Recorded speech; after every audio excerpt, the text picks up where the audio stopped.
ನಮಸ್ಕಾರ ವೀಕ್ಷಕರೇ, ನಾನು Vijayakumar PK, Vardhan fertility centre director ಮಾತಾಡ್ತಾ ಇದ್ದೀನಿ. ಮುಖ್ಯವಾಗಿ ಈ ಮಂತಿನ ಅಂದರೆ ಮಾರ್ಚ್ ಮಂತ್ ಅಂತ ಹೇಳ್ತೀವಲ್ಲ, ಇದು ಎಂಡೋಮೆಟ್ರಿಯೋಸಿಸ್ ಅವೇರ್ನೆಸ್ ಮಂತ್ ಅಂತ ಹೇಳ್ತೀವಿ. ಗ್ಲೋಬಲಿ ಇದನ್ನು ಈ ತಿಂಗಳನ್ನು ಎಂಡೋಮೆಟ್ರಿಯೋಸಿಸ್ ಅಂದರೆ ಏನು, ಅದ್ರ ಬಗ್ಗೆ ಮಾಹಿತಿ ಕೊಡೋದು ಪಬ್ಲಿಕ್ಕಿಗೆ, ಜನರಲ್ ಪಬ್ಲಿಕ್ಕಿಗೆ ಗೊತ್ತಿರಲ್ಲ ಈ ಡಿಸೀಸು ಯಾವ ರೀತಿ ಬರುತ್ತೆ, ಹೇಗೆ ಸ್ಪ್ರೆಡ್ ಆಗುತ್ತೆ, ಏನೇನಾಗುತ್ತೆ ಮತ್ತು ಏನೇನು ತೊಂದರೆ ಉಂಟಾಗುತ್ತೆ, ಎಸ್ಪೆಷಲಿ ಹೆಣ್ಮಕ್ಳಲ್ಲಿ ಕಾಡುವಂಥ ಡಿಸೀಸ್ ಇದು. ಎಂಡೋಮೆಟ್ರಿಯೋಸಿಸ್ ಅನ್ನೋದು ತುಂಬ ಕಾಮನ್ ಆಗಿ ಇತ್ತೀಚಿನ ಕಾಲದಲ್ಲಿ ನಾವು ಕಾಣ್ತಾ ಇದ್ದೀವಿ. ಅಂದರೆ ಇನ್ಸಿಡೆನ್ಸ್ ಅಂದರೆ ಎಷ್ಟರ ಮಟ್ಟಿಗೆ 100 ಜನರಲ್ಲಿ 15-18% ಇರುತ್ತೆ ಇದು. ಅದು ಇತ್ತೀಚಿನ ಕಾಲದಲ್ಲಿ 21%ವರೆಗೂ ಜಾಸ್ತಿ ಆಗಿದೆ. ನೀವು ನೋಡ್ತಾ ಇದ್ದಂಗೆಲ್ಲ ಇದು ಎಂಡೋಮೆಟ್ರಿಯೋಸಿಸ್ ಅನ್ನೋದು ಸೈಲೆಂಟ್ ಡಿಸೀಸು, ಯಾರಿಗೂ ಏನೂ ಗೊತ್ತಾಗೋದಿಲ್ಲ. ಅಂದರೆ ಹೆಣ್ಮಕ್ಳಲ್ಲಿ ಪ್ಯೂಬರ್ಟಿ ಏಜಲ್ಲಿಂದ ಸ್ಟಾರ್ಟ್ ಆಗುತ್ತೆ. ಅದು ಪ್ಯೂಬರ್ಟಿಯಿಂದ ಅಪ್ ಟು ಮೆನೋಪಾಸ್ ಆಗೋವರೆಗೂ ಈ ಡಿಸೀಸ್ ಕಾಣಿಸುತ್ತೆ. ಬಟ್ ಅದನ್ನು ಹೇಗೆ ಕಂಡುಹಿಡಬೇಕು, ಹೇಗಾಗುತ್ತೆ, ಇದೆಲ್ಲ ತುಂಬ ಮಾಹಿತಿ ಪಡಿಬೇಕು. ಅದಕ್ಕೆ ಈ ಮಂತನ್ನು ಎಂಡೋಮೆಟ್ರಿಯೋಸಿಸ್ ಅವೇರ್ನೆಸ್ ಪ್ರೋಗ್ರಾಮ್ ಅಂತ ಪಬ್ಲಿಕ್ಗೋಸ್ಕರ ಇದು ಮಾಡ್ತಾ ಇದ್ದೀವಿ. ಸೊ ಎಂಡೋಮೆಟ್ರಿಯೋಸಿಸ್ ಹೇಗೆ ಬರುತ್ತೆ, ಯಾಕೆ ಬರುತ್ತೆ, ಮತ್ತು ಎಲ್ಲಿಂದ ಬರುತ್ತೆ, ನಾವು ಹೇಗೆ ಐಡೆಂಟಿಫೈ ಮಾಡಬೇಕು, ಅದಕ್ಕೆ ಏನೇನು ಟ್ರೀಟ್ಮೆಂಟ್ ಇದೆ, ಅದರಿಂದ ಏನು ಕಾಂಪ್ಲಿಕೇಶನ್ ಆಗುತ್ತೆ, ಹೆಲ್ತ್ ಇಶ್ಯೂಸ್ಗೆ ಏನಾಗುತ್ತೆ, ಅದೆಲ್ಲ ತಿಳಿಯೋಣ. ಸೊ ಒಂದು ಅಂದರೆ ಇದು ಡಿಸೀಸು ಸೈಲೆಂಟಾಗಿ ಸ್ಪ್ರೆಡ್ ಆಗುತ್ತೆ, ಯಾವುದೇ ರೀತಿ ಕ್ಯಾನ್ಸರ್ ಅಲ್ಲ ಇದು. ಅಂದರೆ ಇದು ಡಿಸೀಸ್ ಹೇಗೆ ಬರುತ್ತೆ ಅಂದರೆ, ಪ್ಯೂಬರ್ಟಿ ಏಜಲ್ಲಿ ಫಸ್ಟ್ ಪೀರಿಯಡ್ ಆದಾಗ ಮೆನ್ಸ್ಟ್ರಲ್ ಬ್ಲಡ್ ಸ್ಟಾರ್ಟ್ ಆಗುತ್ತಲ್ಲ, ಆ ಮೆನ್ಸ್ಟ್ರಲ್ ಬ್ಲಡ್ಡಿಂದ ಸ್ವಲ್ಪ ಭಾಗ ಒಳಗಡೆ ಹೋಗಿ, ಅಂದರೆ ಅದರಿಂದ 5-10% ಒಂದೊಂದು ಡ್ರಾಪು ಪೀರಿಯಡ್ ಆದಾಗ ಆಚೆ ಬರುತ್ತಲ್ವ, ಅದನ್ನು ಸ್ವಲ್ಪ ಭಾಗ ಅದನ್ನು ಒಳಗಡೆ ಹೋಗಿ ಅಲ್ಲಿ ಡೆಪಾಸಿಟ್ ಆಗ್ತಾ ಹೋಗುತ್ತೆ. ಅಂದರೆ ಎಲ್ಲಾಗುತ್ತೆ, ಫಸ್ಟ್ ಓವರಿ ಮೇಲೆ ಆಗುತ್ತೆ, ಮತ್ತು ಯುಟ್ರಸ್ ಹಿಂದ್ಗಡೆ ಯುಟ್ರಸ್ ಸೈಕ್ಲಿಂಗ್ ಮಾಡ್ತಿರುತ್ತೆ ಅಲ್ಲಾಗುತ್ತೆ, ಮತ್ತು ಯುಟ್ರಸ್ ಹಿಂದ್ಗಡೆ ಎಲ್ಲ ಬವಲ್ಸ್ ಇರುತ್ತೆ, ಪೆರೋಟಿನಮ್ ಇರುತ್ತೆ, ಅದರ ಆರ್ಗನ್ ಮೆನ್ಸಲ್ಲೆಲ್ಲ ಸ್ಪ್ರೆಡ್ ಆಗುತ್ತೆ. ಇದನ್ನ ಡಿಸೀಸ್ ಯಾಕೆ ಬರುತ್ತೆ ಅಂದರೆ, ಒಂದು ತುಂಬ ಕಾರಣಗಳಿದೆ, ಅದಕ್ಕೆ ಥೇರೀಸ್ ಅಂತಾರೆ. ಅದು ಯಾವುದೇ ರೀತಿ ಒಂದು ಡೆಫಿನೇಟಿವ್ ಇದರಿಂದನೇ ಆಗುತ್ತಂತಿಲ್ಲ. ಸೊ ಬಟ್ ನಾವೇನಂದರೆ ಇತ್ತೀಚಿನ ಕಾಲದಲ್ಲಿ ತುಂಬ ಜಾಸ್ತಿ ನೋಡ್ತಾ ಇದ್ದೀವಿ, ನಾವು ಟೆಕ್ನಾಲಜಿಲಿ ಮುಂದುವರಿತಾ ಇದ್ದೀವಿ, ಅದೇ ರೀತಿ ಆಹಾರದಲ್ಲೂ ಮುಂದುವರಿತಾ ಇದ್ದೀವಿ. ಸೊ ನಾವು ತಿನ್ನೋ ಆಹಾರದಲ್ಲಿ ತುಂಬ ವ್ಯತ್ಯಾಸ ಆಗಿದೆ, ನಿಮಗೆ ಗೊತ್ತಿದೆ.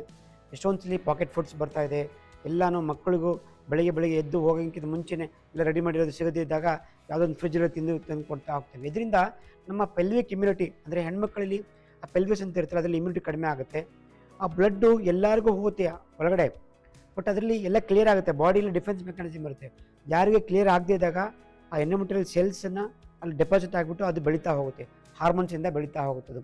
ಯಾಕೆಂದರೆ ಇದು ಯಾವಾಗ ಡಿಸೀಸ್ ಬರುತ್ತೆ, ಪ್ಯೂಬರ್ಟಿ ಏಜಿಂದ ಹಿಡ್ಕೊಂಡು ಮೆನೋಪಾಸ್ವರೆಗೂ ಬರುತ್ತೆ, ಪೆರಿಮೆನೋಪಾಸ್ವರೆಗೂ ಬರುತ್ತೆ.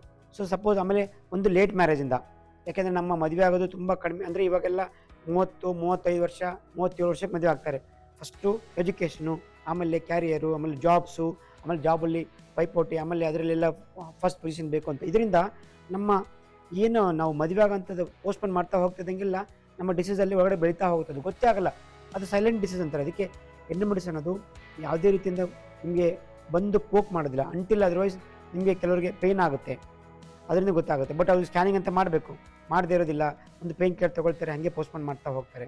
ಸಿಂಪಲ್ಲಾಗಿ ನೋಡಿ, ಬೇಗ ಅಂದರೆ early marriage, early baby prevents the endometriosis ಅಂತ ಹೇಳ್ತೀವಿ. ಮತ್ತು ಜೆನೆಟಿಕ್ ಇರುತ್ತದೆ, ಅಂದರೆ ತಾಯಿಗಿತ್ತು ಆ ಜೀನ್ಸಿಂದ ಇವ್ರಿಗೂ ಬರುತ್ತೆ, ಮಕ್ಕಳಿಗೂ ಅದರಿಂದ ಜೀನ್ಸ್ ಬಂದು ಅದು ಆ್ಯಕ್ಟಿವೇಷನ್ ಆಗುತ್ತೆ ಎಂಡೋಮೆಟ್ರಿಯೋಸಿಸ್. ಸೊ ಈ ಎಂಡೋಮೆಟ್ರಿಯೋಸಿಸ್ ಡಿಸೀಸಲ್ಲಿ ಟೈಪ್ಸ್ ಇದೆ. ಒಂದು 1, 2, 3, 4 ಅಂತ ಗ್ರೇಡಿಂಗ್ ಮಾಡ್ತಾ ಇರ್ತಾರೆ. ಅಂದರೆ ಮಿನಿಮಲ್ ಸ್ಟೇಜ್ 1ನಲ್ಲಿ ತುಂಬ ಕಡಿಮೆ ಇರುತ್ತೆ, ಜಸ್ಟ್ ಡೆಪಾಸಿಟ್ ಅಲ್ಲಿ ಬೆಳೆದಿರುತ್ತೆ, ಅದರಿಂದ ಏನೂ ಜಾಸ್ತಿ ತೊಂದರೆ ಆಗೋದಿಲ್ಲ. ಬಟ್ ಏನಾಗುತ್ತೆ, ಪೇಯ್ನ್ ಅವಾಗವಾಗ ಬರ್ತಾ ಇರುತ್ತೆ, ಬಟ್ ಅದು ನೆಗ್ಲಿಜೆನ್ಸಿಂದ ಹೋಗಲಿ ಬಿಡು, ಪೇಯ್ನು ಎಲ್ಲರಿಗೂ ಬರುತ್ತೆ, ನನಗೂ ಬಂದಿತ್ತು, ಅಮ್ಮ ಹೇಳ್ತೆ ನನಗೂ ಬಂದಿತ್ತು, ನಿಮಗೂ ಬರುತ್ತೆ, ಏನು ಮಾಡ್ಕೋಬೇಡ, ಮಾತ್ರೆ ತಗೋ ಅಂತ. ಅಲ್ಲಿ ನಮ್ಮದು ಲ್ಯಾಕ್ ಆಗುತ್ತೆ. ಅಂದ್ರೇನು, ಆ ಡಾಕ್ಟ್ರ್ ಹತ್ರ ಹೋಗೋದಿಲ್ಲ ನಾವು, ಇಲ್ಲಿ ಓವರ್ ದ ಕೌಂಟ್ರನ್ನ ಮೆಡಿಸಿನ್ ತೊಗೊಂಬಿಟ್ಟು ಅಲ್ಲಿಂದ ಅಲ್ಲಿಗೆ ನಾವು ಸಪ್ರೆಸ್ ಆಗಿಬಿಡ್ತೀವಿ. ಎವ್ರಿ ಮಂತ್ ಪೀರಿಯಡ್ ಬಂದಾಗ 2-3 ದಿವಸ ಪೇಯ್ನ್ ಇರುತ್ತೆ, ಮತ್ತೆ ಹೋಗ್ಬಿಡ್ತೀವಿ. ಆ ಡಿಸೀಸ್ ಏನಾಗುತ್ತೆ, ಸ್ಟೇಜ್ 1ಇಂದ ಸ್ಟೇಜ್ 2ಗೆ ಹೋಗುತ್ತೆ.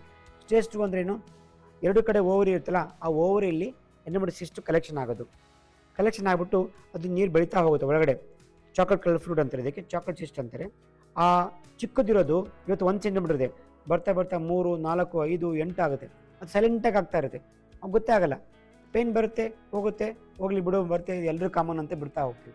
ಅವಾಗ 4-5 ವರ್ಷ ಆಗಬೇಕು, ಯಾವಾಗ ನಿಮಗೆ ಜಾಸ್ತಿ ಆಗುತ್ತಲ್ಲ ಅವಾಗ ಬಂದು ತೋರಿಸ್ತಾರೆ. ಇದು ಸ್ಟೇಜ್ 2 ಡಿಸೀಸ್. ಸ್ಟೇಜ್ 3 ಅಂದ್ರೇನು, ಡಿಸೀಸು ಸಿಸ್ಟ್ ಬದಲು ಆ ಓವರಿಸ್ ಮುಂದ್ಗಡೆ ಎಲ್ಲ ಅಂಟ್ಕೊಳ್ಳುತ್ತೆ, ಮತ್ತು ಇಂಟೆಸ್ಟೈನ್ಸ್ ಬಂದು ಅಂಟ್ಕೊಳ್ಳುತ್ತೆ, ಮತ್ತು ಯುಟ್ರಸ್ಗಳು ಬಂದು ಅಂಟ್ಕೊಳ್ಳುತ್ತೆ. ಮತ್ತು ಸ್ಟೇಜ್ 5ಅಲ್ಲಿ ಎಲ್ಲ ಬಂದು ಅಂಟ್ಕೊಳ್ಳುತ್ತೆ, ಮೊಮೆಂಟಮ್ಮು ಬಂದು ಎಲ್ಲ ಫ್ರೀಸ್ ಆಗಿರುತ್ತೆ. ಅಂದರೆ ಯುಟ್ರಸ್ ಗೊತ್ತಾಗಲ್ಲ, ಟ್ಯೂಬ್ಸ್ ಗೊತ್ತಾಗಲ್ಲ, ಓವರಿಸಲ್ಲಿ ಗೊತ್ತಾಗಲ್ಲ, ಎಲ್ಲ ಅಂಟ್ಕೊಂಡು ಒಂದು ಮುದ್ದೆ ಥರ ಆಗುತ್ತೆ. ಅದು ಸ್ಟೇಜ್ 4 to ಸ್ಟೇಜ್ 5 ಡಿಸೀಸ್ ಅಂತಾರೆ. ನೋಡಿ, ಈ ಸ್ಟೇಜಸನ್ನು ನಾವು ಮುಂಚೆನೇ ಕಂಡುಹಿಡ್ಬೋದು. ಆಮೇಲೆ ಟ್ರೀಟ್ಮೆಂಟ್ ಏನು ಗೊತ್ತಾ, ಅದಕ್ಕೆ ಖಂಡಿತವಾಗಿ ನಾವು ಟ್ಯಾಬ್ಲೆಟ್ಸನ್ನು ಕಂಟ್ರೋಲ್ ಮಾಡ್ಬೋದು, ಪ್ಲಸ್ ಸರ್ಜಿಕಲ್ ಕಂಟ್ರೋಲ್ ಮಾಡ್ಬೋದು. ಅದಕ್ಕೆ ಎಂಡೋಮೆಟ್ರಿಯಸ್ ಡಿಸೀಸನ್ನು ನಾವು ಪದೇ ಪದೇ ಅಂದರೆ ಕಾಣಿಸ್ಕೊಳ್ಳೋದಿಲ್ಲ. ಅದನ್ನು ಕಂಡುಹಿಡಬೇಕಂದ್ರೆ, ಕರೆಕ್ಟಾಗಿ ಡಯಾಗ್ನೋಸ್ ಮಾಡಬೇಕಂದ್ರೆ ಸ್ಕ್ಯಾನಿಂಗ್ ಮಾಡಬೇಕು. ಆಮೇಲೆ ಪ್ರಾಪರಾಗಿ ಲ್ಯಾಪ್ರೋಸ್ಕೋಪಿ ಮಾಡಿ ಅದನ್ನು ನೋಡಿ ಅದು ಎಲ್ಲಿರುತ್ತೆ ಅಲ್ಲಿಂದ ತಗೊಳ್ಳಿ ಕೌಂಟ್ರಿ ಮಾಡಬೇಕಾಗುತ್ತೆ ಅಥವಾ ಡಿಸೀಸ್ ತೆಗಿಬೇಕಾಗುತ್ತೆ.